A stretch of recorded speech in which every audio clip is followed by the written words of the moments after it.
أعوذ بالله السميع العليم من الشيطان الرجيم من همزه ونفخه ونفثه إن المتقين في جنات ونهر في مقعد صدق عند مليك مقتدر. په دنیا کې هر یو مؤمن چې هغه شپه ورځ مهنت کوي او خواري کوي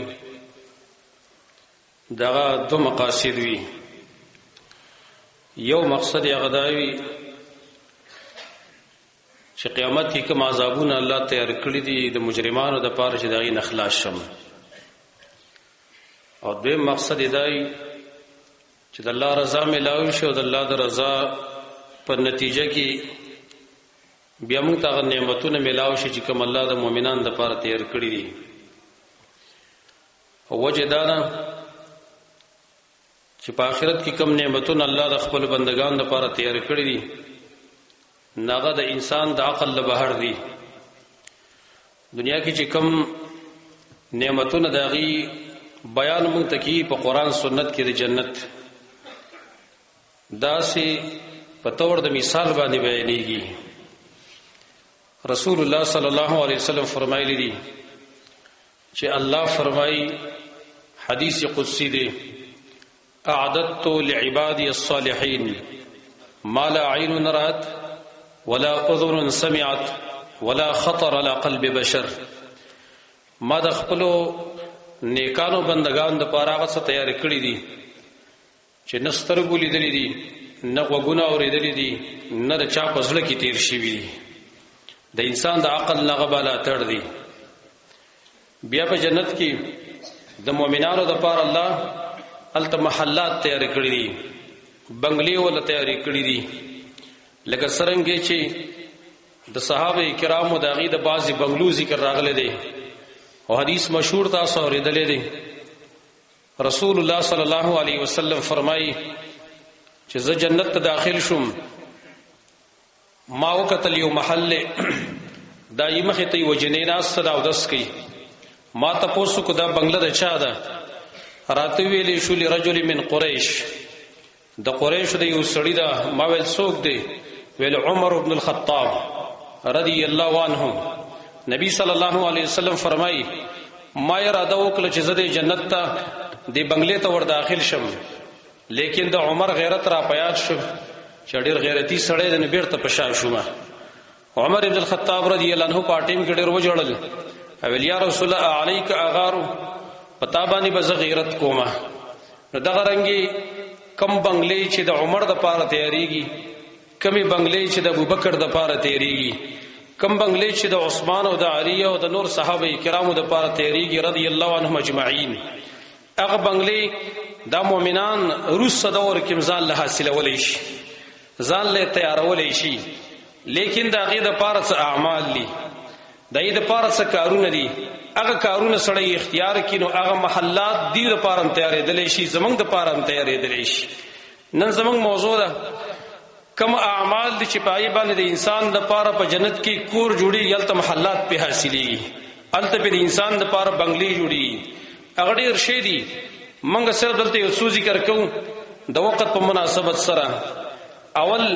نبی صلی الله علیه وسلم هغه فرمایي چې کوم سړی ایمان په الله باندې لري، ایمان په رسول باندې لري او کلک ایمان لري، دغه مبارک نبی صلی الله علیه وسلم فرمایي ان اهل الجنه يتراءون اهل الغرف. جنتیان چې کوم دي دا به محلات والا چې کوم خصوصي بنگلې دغه لپاره تیار کړی شي، غیب ان من فوقهم د پاسه خپل کما يتراءون الكوكب الدريه، لکه څنګه چې پړقیدون کې استوره دی ویني الغابر فی الافق چې هغه بیا پټیدون کې یو کته کېدون کې په یو طرف د اسمان کې د قشن بلا بنگلو والینی من المشرق والمغرب، مشرق طرف نه یا د مغرب د طرف نه، وللتفاضل ما بینهم. په دې وجه باندې چې لاندې جنتیان کم چې بر محلات والے دی مینس کې تفاضل لې دی مینس غرواله دی، بر خلق اوچت خلق دی، لاندې خلق چې کوي دای په نسبت بیا لاندې دي. صحابه کرام تپوسو کړ یا رسول الله تلک منازل الانبیاء، دا دومره اوچت محلات اوچت بنگلا چې د جنتیانو د پاره الله جوړ کړی ډیر اوچت چې رستوري په شان تلور اخکار کی دا به د انبیاء منازل وینو دا به د انبیاء کور نه رسول الله صلی الله علیه وسلم ته صحابوی تلک منازل الانبیاء لا یبلغها غیرهم دې ته بل څوک نشي رسیدلی نو نبی صلی الله علیه وسلم ته فرمایل نه بلا والذی نفسی بیده بلکې زما د قسمی په هغه ذات چې زما نفس دا په لاس کې دی رجال آمنوا بالله وصدقوا المرسلین دا سړی دی چې ایمان په الله باندې راوړل د پیغمبرانو تصدیق یې کړی دی پیغمبران منودلی دي دغه حقيقي معنی باندې تصدیق کړي دا خلکو د پاره الله رب العالمین ساتلی دی او جوړی کړی دی ول حدیث بخاری کې دا راغلی دی دویم هجرت او جهاد چې څوک کوي دغه د پاره الله محلات خصوصي تیار کړی دي نبی صلی الله علیه وسلم فرمایلی انا زعیم لمن آمن بی واسلم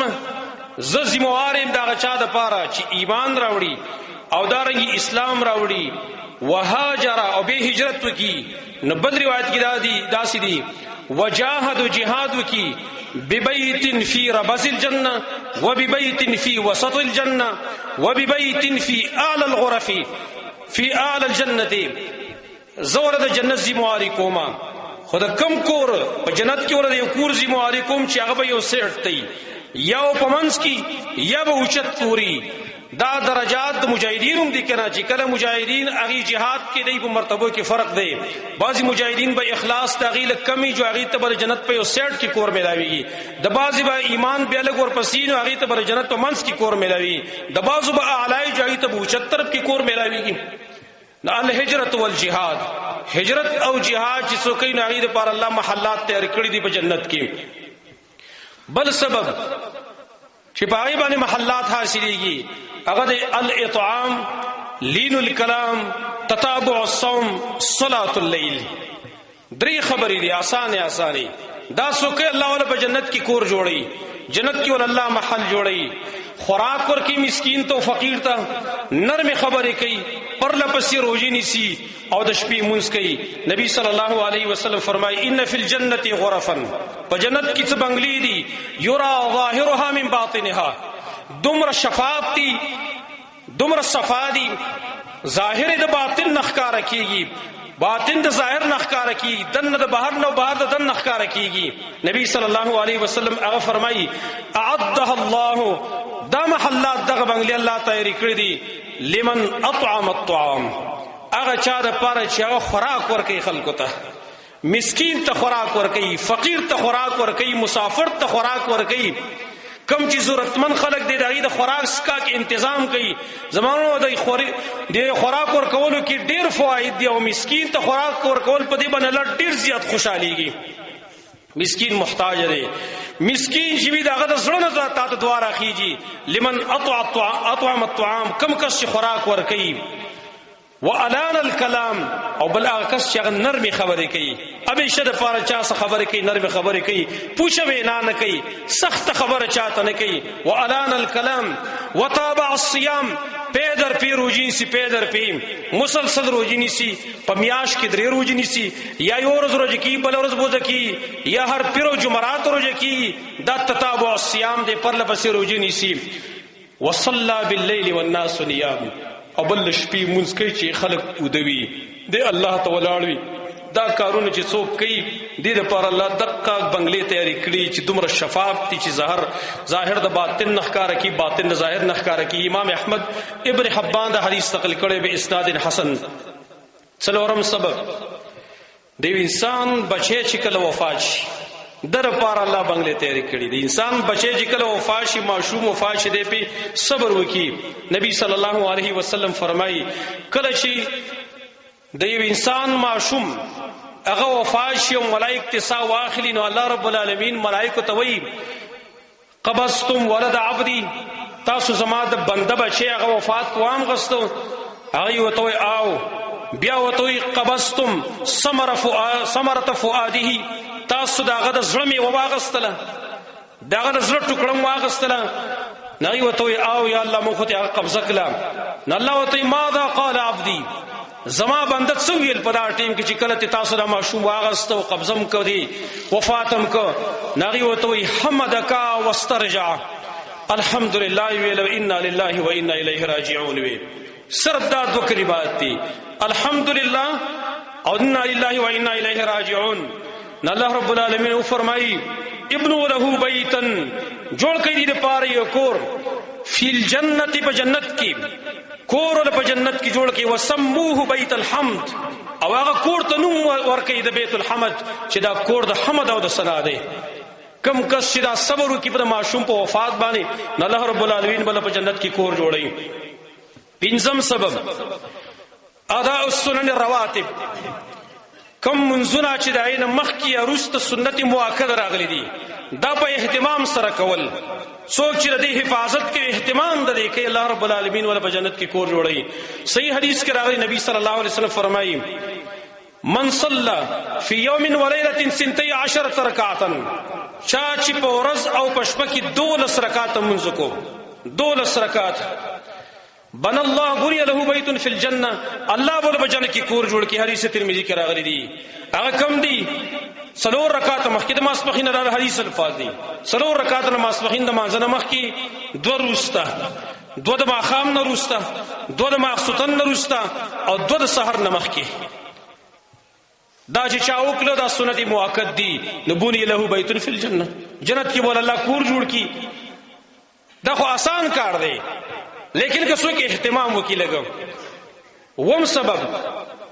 شپږم سبب صلاه الضحى د څاخمونس چې څوک اهتمام کوي دا غینو الله بوله په جنت کې کور جوړي. دا یو حدیث کې راغلی المعجم الاوسط کې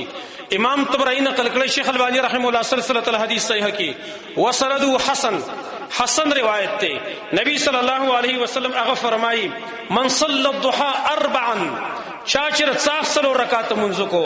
وقبل الاولى 4 او د ماسپخین نه مخکې سلو رکعات منځ کو بني له بیت فی الجنه الله ولا بجنت کی کور جوړ کی. د ماسپخین د مانځنه مخکې سلو رکعات خو مخکې تیر شو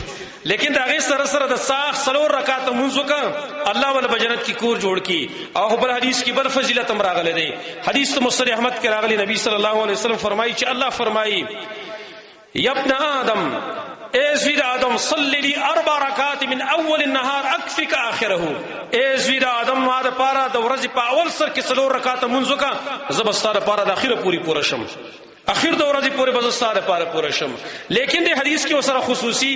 دا فضیلت مر ذکر کړي چې الله ولا خصوصي کور ال جوړي. وم سبب د الله رب العالمین کور جوړول مشهور حدیث تاسو اوریدل دي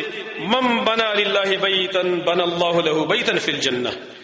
چا چې د الله کور جوړ کو په دنیا کې الله بدل پر په آخرت کې کور جوړ کی. اتم سبب دروغ پر خودل اگر کپ غپ کی وی قصدن خود دروغ ویل گناہی کبیره لیکن کله کله بعض خلک په غپ شپ کې هم دروغ وي او په دې کې لږ ډیر به باقی د خلکو نه واقع کیږي دا ګنام دا او سړی په کې دغه خصوصي فضیلت ته محروم کی چې هغه جنت کې کور جوړېدل دي. رسول الله صلی الله علیه وسلم هغه فرمایلی دي امام ابو داود حدیث نقل کړی دی انا زعیم ببیت فی رباز الجنه زسی موارم دا هغه چا د پاره چې هغه زسی موارم په یو کور باندې په سیټ د جنت کې لمن ترک المراء وان کان محقا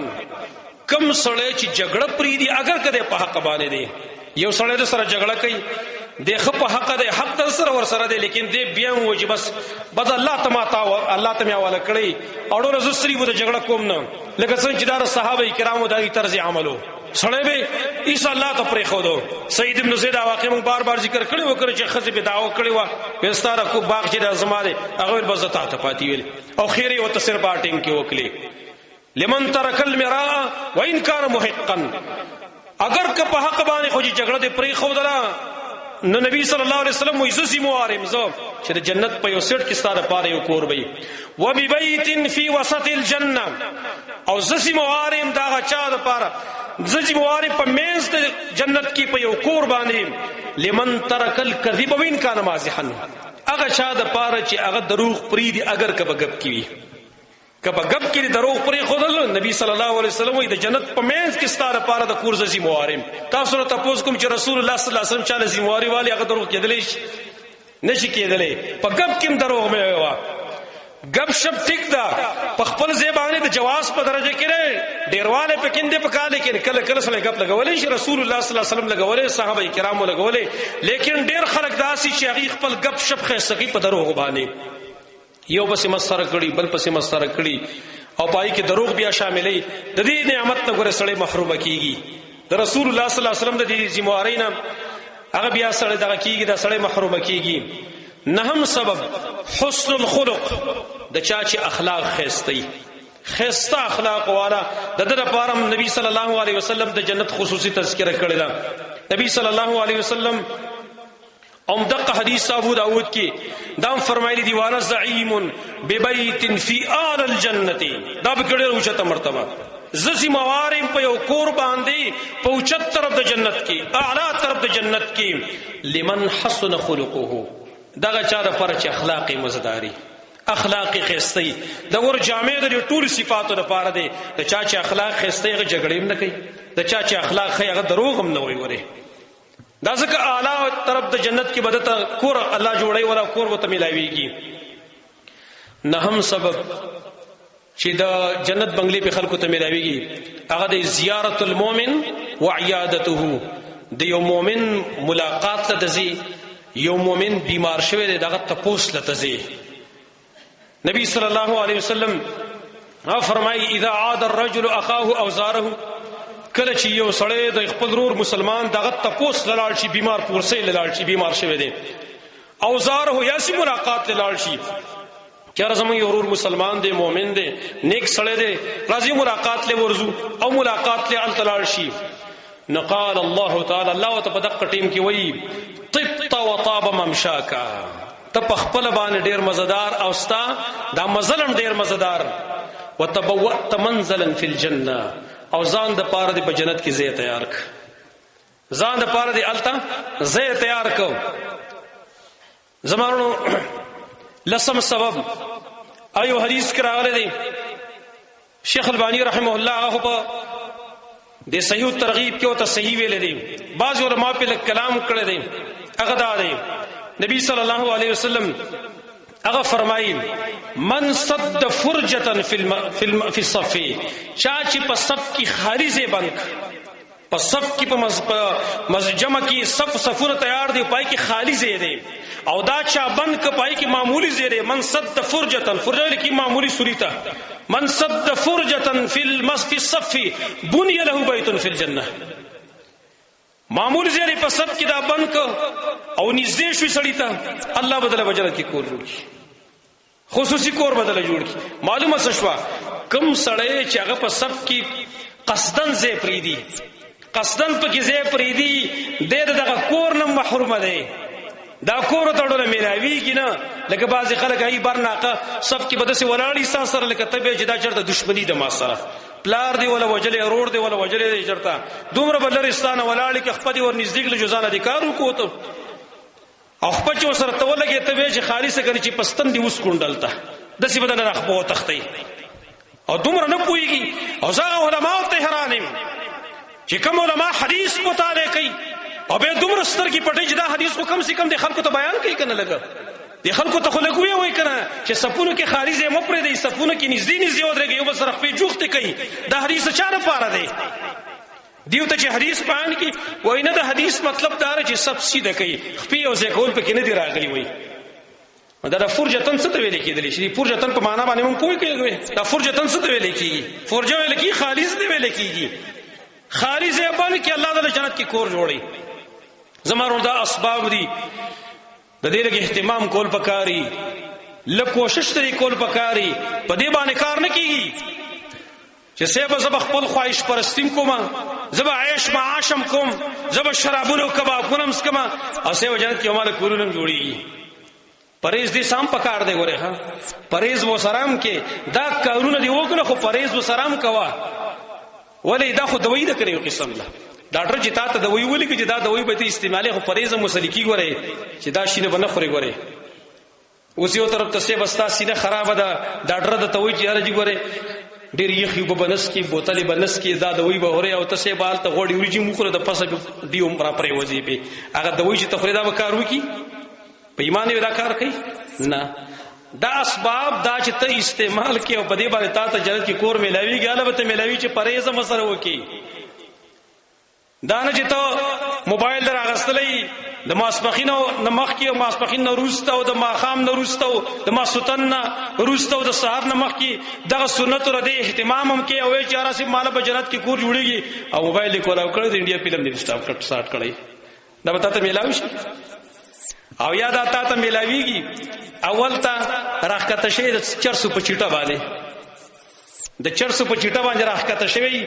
ځوانان به راخته شوی او باندې سپینګری په لعنت باندې لعنتيان دي په د الله په لعنت کې گرفتار دي هغه به مسه په سپینه ګیره راخته شوی او قلاري پونګې به سٹارټ کړي ولته د چرس کی شرمېږي نه ولګه په سپینه ګیره ته چرس کی او د ځوان تهرانې ما چې ستانه بل کار رخصو ته چرسو ته لګېدلې ته سیګریټو ته لګېدلې یا ټنډیانو ته لګېدلې اوس لا کې بل بل راوته اوس پکې آیس ته سیوا آیس هغه پکې بس کولونه په کالجونو کې هغه استعماليږي او عام هم استعماليږي د پودرونو خطرناک نشه دا شینه په پرې دی دا پرهیز به وکینو علي بستاد بار دا ملاويږي او دا یاد لري ګوره په ګناه باندې اصرار کول لري دا نشایانو ته څه کوي ما چې عام ګناونه خلق کینو کله یو ځلو کې بیا پاتې شي نشي خلق پرې دینه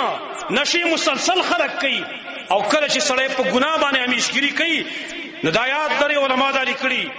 اصرار په صغیره باندې دا سړی ګناي کبیره ته رسي ګناي کبیره کې سړی مبتلا کوي ګناي کبیره باندې اصرار کول سړی کفر ته رسي ګوره زړه سختيږي ګوره دې سره او دا مسخرم ده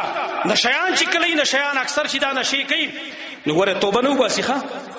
توبه نو باسي سیګریټ کې به شی به چرس په لاو کړی یا به سیګریټ کی یا به ټنډیان اس کی یا به نور دا آیس ګن بلاس کی ننیوس کی دا نه و چې سبا نس کما توبه نو باسي سبا بیا کوي بل ورځي بیام کوي بل ورځي بیام کوي هر ورځ ګناي کبیره کوي دي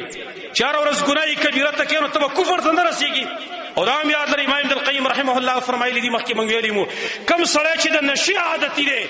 اکثر د ځنګ کدن کې کلمه په خپل باندې جاری کیږي وره ډېر کلمې نه محرومه کیږي او دا په مشاهده سره ثابت شوی د مشاهده سره چې کوم خلکو شراب خوري کوله ما تاسو مخ کې واقعیت بیان کړیو کنه واقعیت چې یو کس هغه کلمه نه په خپل نه جاری کېدل کسانو ودل کلمه لا اله الا الله لا اله الا الله ولې شمه له خلوم به جب نه جاری کیږي زما په کلمه باندې چې وې کړل هغه روس شراب سکل شرابي مخ کې سکل زکه کلمه په جو باندې جاری نشو الغرض کلم چې منګه دقه محلات بنگلې د جنت حاصل ول غواړو په دې اسباب باندې نو پرهیز به سر کول دي اهتمام بم کو الله رب العالمین موږ له توفیق راکړي هم چې دقه اسباب اختیار کو اقول قولي هذا واستغفر الله لي ولكم ولسائر المسلمين